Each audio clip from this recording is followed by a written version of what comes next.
오늘의 말씀은 욥기 40장 1절부터 24절 묵상입니다.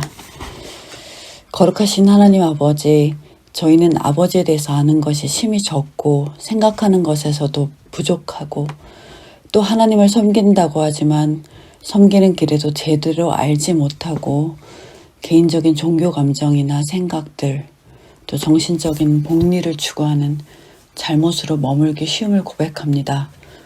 저희가 하나님을 더욱 바르게 생각하고 깨달아서 하나님이 행하시는 기묘하심과 저를 향한 사랑과 거룩한 교회 위에 임하는 사랑인 것을 깊이 느낄 수 있게 하여 주옵소서. 이 신령하고 오묘한 도리를 잘 깨닫게 하여 주옵소서. 주님, 저희를 인도하시고 저희 마음을 돌리사 모든 일에서 하나님을 첫째로 삼는 심정이 강하게 우러나게 하옵소서. 이 모든 것을 예수님의 이름으로 기도하옵나이다. 아멘. 오늘의 말씀은 욥기 40장 1절부터 24절입니다. 하나님이 거듭 대답을 요구하시고 욥은 하나님의 창조 권능과 창조 지혜 앞에서 자신이 잠잠할 수밖에 없다고 고백하는 내용입니다. 그래서 하나님은 공명정대하게 자기 힘을 사용하지 않으신다고 욥이 의심스러워했었죠.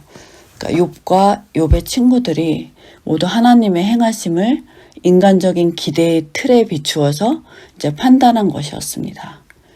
다시 말해서 개인의 형편은 자신의 행동에 정확히 상응한다는 그런 생각을 벗어나지 못하고 있었습니다.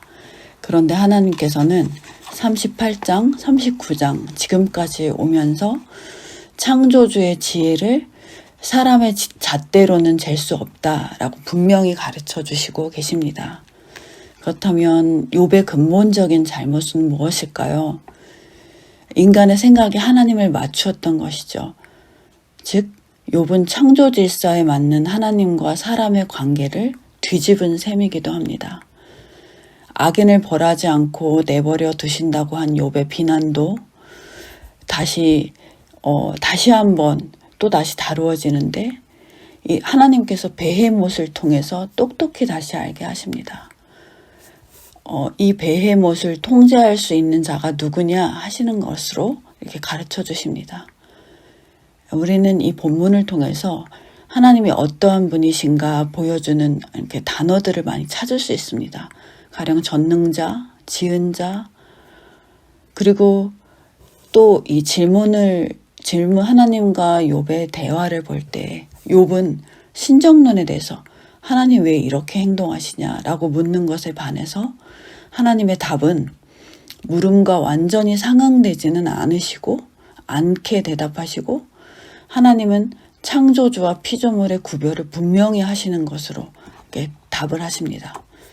그렇다면 이 본문의 내용이 우리한테 혹은 욥에게는 어떤 의미가 있을까요?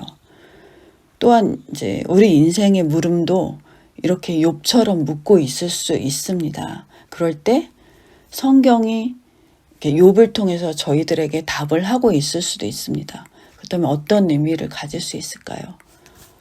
그러니까 여러분 이렇게 말씀하시는 하나님을 통해서 우리의 각자의 문제들을 해결할 수 있을까요? 그러니까 우선 욥에게 하나님은 당신이 어떤 분이시라는 것을 지금 인격적으로 욥과 접촉하고 계신 것입니다. 이것이 굉장한 큰 의미를 가지고 있다고 생각합니다. 그러니까 우리가 하나님을 아는 것을 물론 배우기도 하고 공부할 수도 있겠지만 그러니까 인간이 그려놓은 도화지에 다 담기지 못하겠죠. 하나님이 이렇게 자신을 열어서 보여주시고 계시하실 때만 가능하시고 이렇게 인격적으로 욥과 하나님이 대화하고 이렇게 접촉해 주실 때 우리가 알 수 있을 것입니다.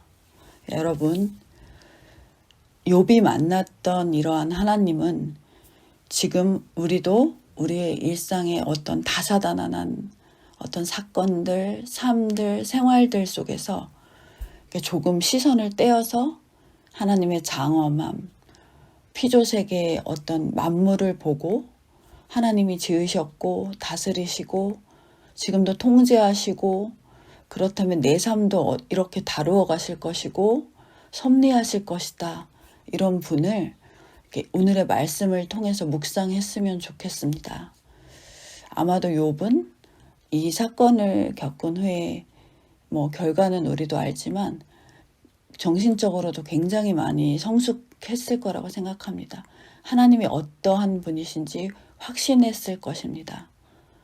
그러니까 여러분도 이번 한 주 하나님의 크심과 또 욥에게 꾸짖듯 말씀하셔도 그것조차도 좋은, 그러니까 욥을 만나주시고 친히 계시해 주시는 분과 교제하시길 축복합니다.